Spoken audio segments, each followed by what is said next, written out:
사랑하는 성도 여러분, 주님의 은혜와 평강이 오늘 이 예배의 자리에 함께 모인 우리 성도님들 위해 넘치기를 간절히 축원합니다. 우리는 지금 사순절 제5주 주님의 십자가 고난을 깊이 묵상하는 거룩한 계절을 지나고 있습니다. 그 다음 주면은 종료주일이자 고난 주간이 시작이 됩니다. 십자가를 향한 주님의 발걸음이 이제 절정으로 치닫고 있는 이 엄숙한 시간에 오늘 이 말씀이 우리 모두의 심령에 살아있는 불꽃으로 타오르기를 소망합니다. 설교를 시작하면서 지난 20일 우리나라를 뒤흔든 비보를 함께 기억했으면 합니다. 20일 금요일 날 대전 대덕구 문편동의 한 자동차 부품 제조 공장에 대형 화재가 발생을 했죠. 화재 당시 공장 안에는 150명이 넘는 노동자들이 평범한 일상처럼 일하고 있었고, 일부는 불길을 피해 건물 밖으로 뛰어내리는 그런 긴박한 상황이 벌어졌습니다. 그리고 이틀 만에 이제 불길이 잡히고, 또 최종 확인된 것으로는 14명의 사망이 확인이 됐더라고 그래요. 가족들과 함께 평범한 주말을 보내러 아침에 집을 나선 그분들이 그날 저녁 다시는 그 문을 열고 돌아오지 못했습니다. 여러분, 그들에게 그날 아침은요, 그냥 금요일이었습니다.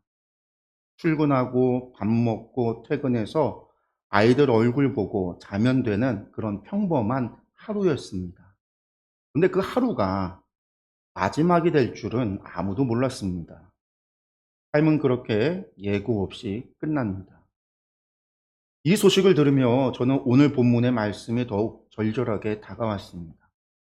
하나님은 지금 이 순간에도 우리를 생명의 잔치에 초대하고 계십니다. 그런데 우리는 얼마나 오랫동안 그 초대를 나중에라고 미루며 살아왔습니까? 오늘이 마지막 기회일 수도 있는 이 하루에 우리는 무엇을 우선순위에 놓고 있습니까? 오늘 본문은 지난주에 이어서 예수님께서 바리새인 지도자의 집에서 식사하고 계시던 바로 그 자리에서 하신 말씀의 연속입니다.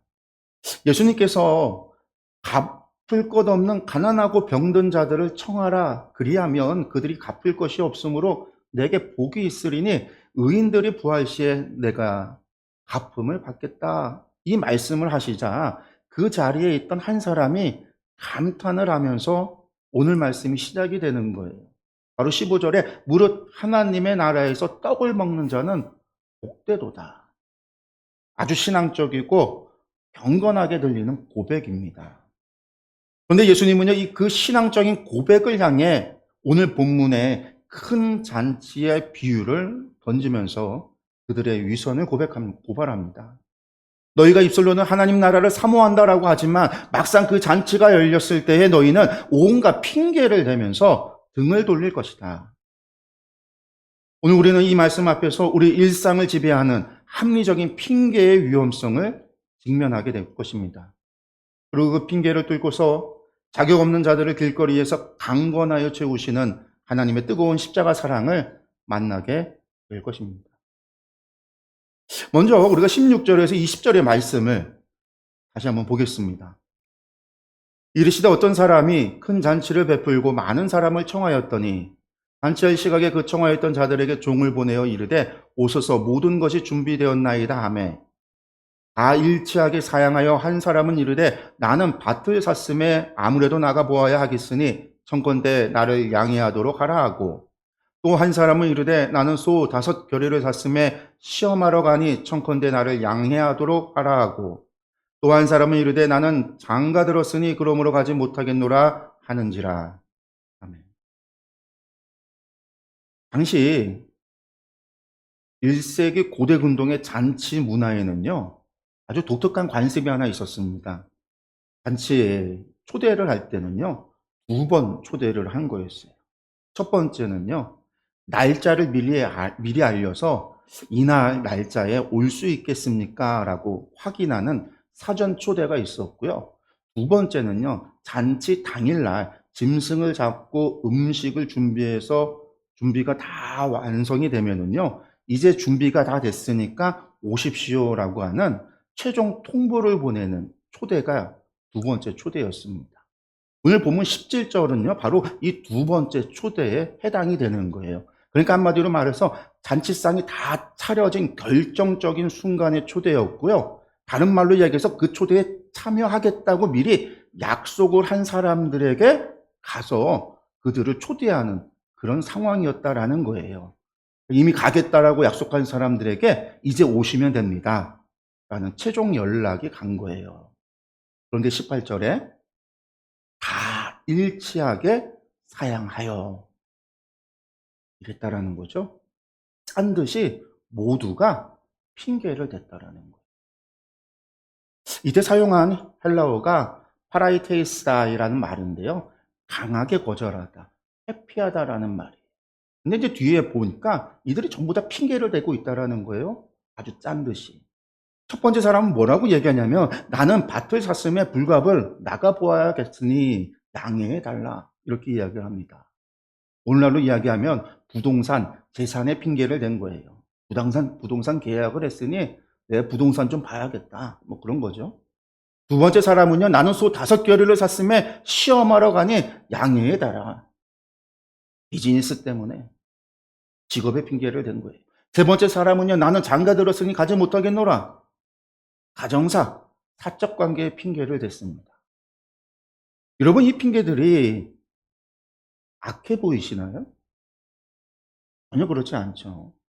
밭을 돌보고 소를 부려 농사를 짓고 갓결혼한 아내를 챙기는 것은요, 이 땅을 살아가는 사람에게 있어서 너무나 정상적이고 합리적인 책임이잖아요. 구약 율법에도요, 새로 장가든 남자는요, 1년간 군역을 면제해 줄 만큼요, 가정을 돌보는 것은요, 귀하게 여겼습니다. 그러나 문제는요, 무엇을 하느냐가 아니라 무엇을 우선순위에 놓느냐라는 거죠. 이미 약속을 해놓고 상다리가 휘어지도록 잔치를 준비한 주인에게 당일에 그날이 돼서야 나 못 가라고 하는 것은요, 단순한 약속 변경이 아니라 1세기 고대 근동 문화에서 그것은요, 잔치 주인을 향한 극심한 모욕이자 당신과의 관계보다 내 재산, 내 사업, 내 가족이 훨씬 더 중요합니다 라고 하는 공개적인 관계 단절의 선언이었던 거예요. 여기서 우리는요, 아주 깊은 영적 진실과 만주하게 됩니다. 여러분들, 하나님을 가장 심각하게 모독하는 죄는요, 살인이나 절도 같은 나쁜 것들을 통해서만 일어나지 않는다라는 거예요. 우리 삶에 좋은 것들이, 우리 삶을 살아가는 데 있어서 아주 좋은 것들이요, 그 재물이라든지 직업이라든지 가정과 같은 것들, 어떻게 보면 하나님께서 우리에게 베풀어 주신 은혜일 수 있고 복일 수 있는 것들, 그것들이요, 마음의 가장 높은 자리를 차지할 때에 그것이 하나님을 향한 자리를 밀어낼 때에 그 순간 그 좋은 것이, 그 복이, 그 은혜가 우상으로 돌변한다라는 거예요. 하나님이 내게 주신 밭 때문에, 하나님이 일하라고 주신 직장 때문에, 하나님이 사랑하라고 짝지어 주신 가족 때문에 정작 그 모든 것을 주신 하나님과의 만남을 거절한다면 그 합리적인 핑계는 영혼을 서서히 죽이는 치명적인 독이 됩니다. 오늘 여러분, 오늘 우리 예배의 현실을 한번 정직하게 들여다봅시다. 우리 청소년 여러분들에게 먼저 묻고 싶어요. 우리 친구들은 우리 애들은 그러진 않는 것 같아. 그러지 않는 것 같지만 앞으로 그럴 수 있으니까. 주일 아침 예배의 자리보다 학원 특강이 먼저인 적이 있었어요? 다행히 없었던 것 같아요. 근데 제가 전도사 생활할 때 보면 그런 친구들을 많이 봤어요. 난 나쁜 짓 하러 가는 거 아니잖아요. 모의고사가 코앞인데 대학은 가야 되잖아요. 난 대학 가서 잘 다니면 되잖아요. 이런 이야기 하는 사람들 너무나 많이 봤어요. 맞습니다. 공부 좋은 일이에요. 그런데 합리적인 그 이유가 생명의 주관자이신 하나님과의 만남을 밀어내고 있다라고 한다면 여러분들, 그것이 바로 소 5겨리의 핑계라는 거예요. 우선순위에서 하나님과의 만남이 밀려나고 있다면 여러분들, 그것이 우상숭배라는 거예요. 작년 성도님들은 어떠세요? 목사님, 주말에 거래처에 사업 약속이 있습니다. 그래서 주일 예배를 빠졌어요. 이번 주말은요, 아이들과 봄꽃 나들이 약속이 있어요. 오랜만에 가정여행 계획이 되어 있어서 예배에 못 가겠습니다. 양해해 주십시오. 제가 예전에 부목사 생활할 때 많이 들어본 이야기예요. 우리는 너무나 교양 있고 이해받을 만한 얼굴로 하나님을 거절해요. 여러분들, 하지만 주님은요, 그 핑계 뒤에 숨겨진 민낯을 정확히 알고 있습니다. 너는 지금 나보다 돈을, 너는 지금 나보다 직장을, 너는 지금 나보다 가정을 더 높은 자리에 두고 있구나. 근데 그게 당이에요.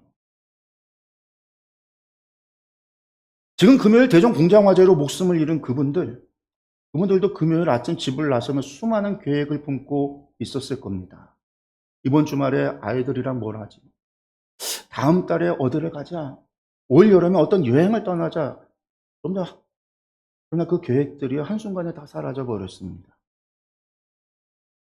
사순절은 바로 이 지점에서 우리의 그럴듯한 핑계들을 십자가 앞에 직면하게 합니다. 십자가를 향해 걸어가신 예수님을 보십시오. 겟세마네 동산에서 십자가의 잔이 그토록 고통스러웠지만 주님은 저는 너무 피곤해요, 너무 아픕니다라고 하는 핑계를 대지 않았습니다. 우리의 생명을 구하기 위해 그 어떤 이유도 내세우지 않으시고 온몸을 내어주신 주님 앞에서 오늘 우리의 얄팍한 핑계들을 다 내려놓고 회개하는 은혜가 있기를 간절히 축원합니다.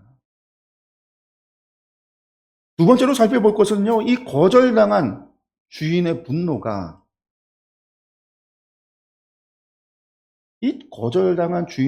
낳은 전혀 예상치 못한 은혜가 있다라는 거예요. 21절의 말씀을 보겠습니다. 종이 돌아와 주인에게 그대로 구하니 이에 집주인이 노하여 그 종에게 이르되 빨리 시내의 거리와 골목으로 나가서 가난한 자들과 몸 불편한 자들과 맹인들과 저는 자들을 데려오라 하니라. 종이 돌아와서 초대받은 자들의 그 합리적인 거절의 이유를 전했어요. 그러자 21절에서 주인의 반응이 나오죠. 집주인이 노하여, 분노했다라는 거예요. 주인이 몹시 분노했습니다. 당연한 일입니다. 자신의 진심 어린 호의가 조롱당한 거거든요. 모욕당했단 말이에요. 근데 여러분, 보통 권력에 있는 주인이 분노하면 어떻게 됩니까? 군대를 보내서 반역자들을 응징하거나 잔치 자체를 엎어버리거나 하는 것이 정상일 거예요. 근데 마태복음 22장을 보면요, 혼인잔치 비유에서 실제로 군대를 보내서 그들을 멸합니다. 근데 누가복음의 이 주인은요, 전혀 다른 방향으로 그 분노를 쏟아내요. 21절 하반절을 보면요, 빨리 시내의 거리와 골목으로 나가서 가난한 자들과 몸 불편한 자들과 맹인들과 저는 자들을 데려오라라고 말하고 있어요. 여기서 거리로 번역이 된 헬라어 플라테이아스는요, 시내 중심의 넓은 대로를 의미하고요, 골목인 리마스는요, 빛도 안 드는 아주 좁고 어두운 뒷골목을 뜻하는 겁니다. 주인의 분노는요, 잔치의 취소로 이어진 것이 아니라 잔치 초대의 이 대상의 무한 확장으로 이어졌어요. 대로를 걷는 사람들뿐만 아니라 빛도 안 드는 좁고 어두운 뒷골목에 주저앉아 있는 사람들까지 초대하라 하신 거예요. 그런데 이들이 누구예요? 스스로 힘으로는요, 결코 잔치의 문턱을 넘어설 수 없는 자들이에요. 지난주 말씀에서 예수님께서 차라리 이들을 청하라, 갚을 수 없는 자들, 그들이에요. 갚을 것 없는 자들. 그들을 데려오라라는 거예요. 밭을 사고 소 5겨레를 살 만큼 잘 나가는 사람들이 초대를 거절하자 주인은 은혜의 물꼬를 완전히 돌려서 아무것도 갚을 능력이 없는 자들을요, 통째로 불러오라라는 거죠. 여기서 우리는 놀라운 복음의 신비를 보게 되는 겁니다. 하나님 나라는요, 자격 있는 자들의 거절을 뚫고 자격 없는 자들을 향해 흘러가는 은혜의 강물이라는 거죠. 스스로 의롭다 여기며 나는 내 삶이 바빠서 예수가 필요 없다라고 등을 돌린 자들에게는 하나님의 진노가 임합니다. 그러나 나는 가난합니다. 내놓을 밭도 소도 없습니다. 나는 영적으로 다리를 절고 눈이 먼 죄인입니다 라고 자신의 파산을 인정하는 자들에게는 자신의 죄를 인정하는 자들에게는 그 진노가 변하여 은혜의 잔치로 변한다라는 거예요.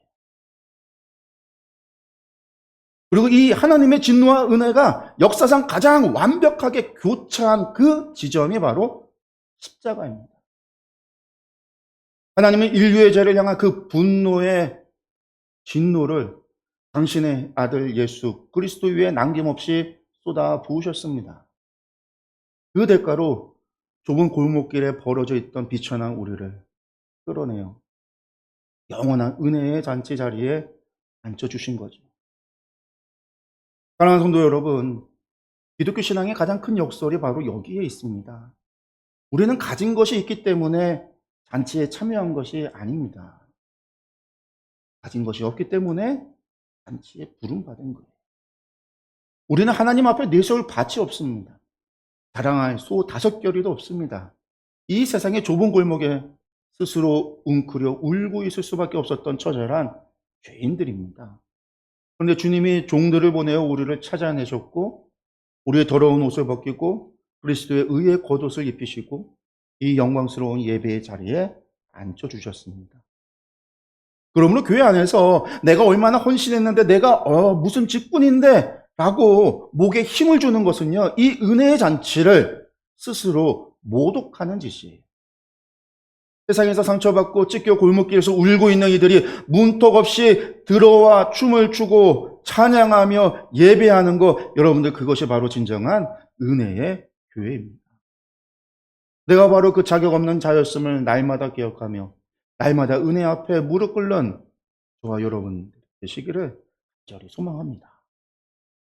마지막으로 예수님은요, 이 비유의 절정이자 십자가를 향한 그 하나님의 절박한 마음을 이야기합니다. 22절에서 24절의 말씀입니다. 종이 이르되 주인이여 명하신 대로 하였으되 아직도 자리가 있나이다. 주인이 종에게 이르되 길과 산 울타리가로 나가서 사람을 강권하여 데려다가 내 집을 채우라. 내가 너희에게 말하노니 전에 청하였던 그 사람들은 하나도 내 잔치를 맛보지 못하리라 하였다 하시니라.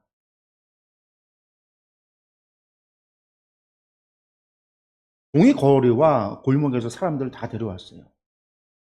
근데 22절을 보니까요, 주인이 명하신 대로 했지만 그럼에도 아직도 뭐가 있다고요?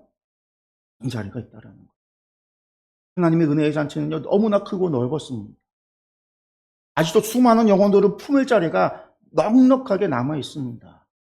그러자 주인이 다시 종들을 보내요. 이번에는요, 성벽 너머로 유대 세계 바깥으로, 완전히 그 바깥으로 지평이 확장이 되는 거예요. 그런데 23절에 주인이 종에게 이르되 길과 산 울타리 가로 나가서 사람을 강권하려 데려오라 라고 이야기합니다. 그렇게 내 집을 채우라고요. 여러분, 여기서 길과 산 울타리가는요, 성문 밖을 이야기하고요. 이것은요, 무엇이냐면요, 은유적인 표현이에요. 유대인들 자신들의 울타리 너머에 있는 이방인들을 이야기하는 거예요. 유대인들이 관습적으로 짐승 취급하던 이방인들과 부정한 자들, 바로 그 자신들의 거룩한 자신들의 땅 너머, 경계선 밖에 버려진 땅, 그 경계선 밖에 있었던 부정하다라고 그들이 정죄하던 그들을 의미하는 거예요. 그런 사람들은 어떻게 하라고요? 강권하여 데려오라. 강권하여 데려오라라는 거예요. 이때 강권하다라는 말이 헬라어로 아난카손입니다. 아난카손. 이 아난카손이라는 말의 강권이요, 폭력으로 붙잡고 강제로 끌고 오라라는 얘기가 아니에요. 이것은요, 강력한 설득과 눈물 어린 호소로 상대방의 주저함과 체념을 꺾어버리는 그런 행위를 가리키는 말이에요. 여러분 한번 상상해 보세요. 성박 산울타리 밑에서 노숙하는 사람에게 왕궁 같은 집에 종이 나타나서 우리 주인의 잔치에 가시죠라고 하면요, 여러분들 순순히 따라가겠습니까? 따라가시겠어요? 나를 놀리는 거냐? 이 몰골로 어떻게 그런 데를 가냐? 평소에 우리를 부정하다라고 얘기했던 저 성 밖에, 성 안에 있는 사람들, 그 성 안으로 내가 어떻게 들어가? 혹시 나를 데려다가 망신 주려고, 나를 노예로 부려먹으려고, 나를 어떻게 하려고 하는 거 아니야? 의심도 하고요, 막 그럴 거 아니겠어요? 그러면 완강히 거부하며 도망치려고 할 거예요. 그러니까 그들은요, 너무 비천해서 은혜를 은혜로 받아들일 그런 마음도 준비되어 있지 않은 사람들이란 말이에요. 그래서 주인이요, 강건하라고 명한 거예요. 아난카손하라고 명한 거예요. 그들이 안 간다고 버티면 팔을 붙잡고 눈물로 설득해서라도 우리 주인이 당신을 진심으로 사랑하기 때문에 부른 것이라고 간절히 호소해서라도 기어코 이 잔치 자리를 채우라는 이야기예요. 여러분들, 이것이 한 영혼을 향한 하나님의 피 끓는 절박함입니다. 독생자를 주시기까지 세상을 사랑하신다라고 하시는 하나님의 마음인 거예요. 그런데 여러분, 이것이 복음의 본질입니다. 하나님은 점잖게 초대장 하나 보내고 올 테면 오고 말 테면 말아라, 이러시는 분이 아닙니다. 죄책감과 상처로 저는 너무 더러워서 교회 갈 자격이 없습니다, 저 같은 사람은 구원받을 수 없습니다라고 울며 도망치는 우리를 끝까지 추적해 오사 귀엽고 손을 붙잡고 우리를 설득하고 우리를 달래며 우리를 강건하여 부시는 분이에요. 그 하나님의 가장 위대한 강건하심이 무엇입니까? 예수 그리스도의 십자가입니다. 하나님은 당신의 독생자를 십자가에 내어주시며 우주를 향해 절규하셨습니다. 내가 내 아들의 목숨을 버리기까지 너를 사랑한다. 제발 내 구원의 잔치로 들어와라. 십자가는 고집불통이 우리의 다친 마음을 부수고 열어젖히는 하나님의 눈물 어린 강건하심입니다. 그런데 이 강건하시는 십자가의 사랑으로 구원을 받은 우리는요, 이제 어떻게 살아야 가야 되겠습니까? 주님은 오늘 이 시대의 종으로 부름받은 우리에게 동일한 명령을 하고 계십니다. 산 울타리로 가서 사람을 강건하여 내 집을 채워라.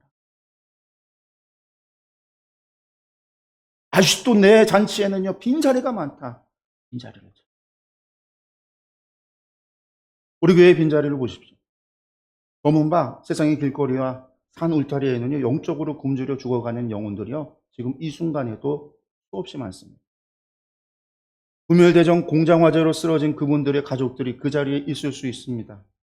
내 인생이 너무 비참해서 내 죄가 너무 많아서 나 같은 사람이 어떻게 교회 가느냐고 주저앉아 있는 이들이 바로 우리 옆에 있습니다. 전도는 단순히 이번 주에 교회 한번 올래 하고 마는 것이 아니라 거절당하면 올 마음이 없구나 하고 포기하는 것도 아닙니다.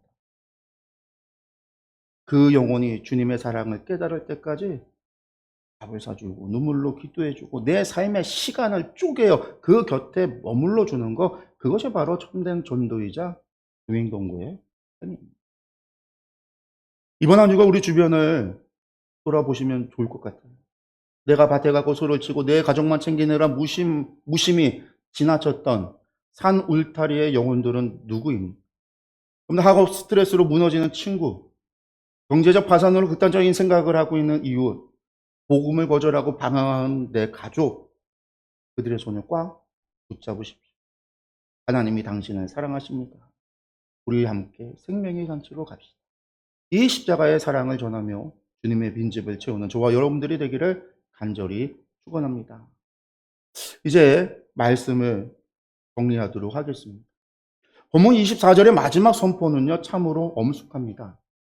내가 너희에게 말하노니 전에 청하였던 그 사람들은 하나도 내 잔치를 맛보지 못하리라. 밭과 소와 가족을 핑계로 주님의 초대를 거절한 자들에게는요, 다시는 기회가 주어지지 않았습니다. 그들은 세상에서 성공하고 돈을 벌었을지 모르지만 영원한 생명의 잔치에서는요, 영원히 배되었습니다.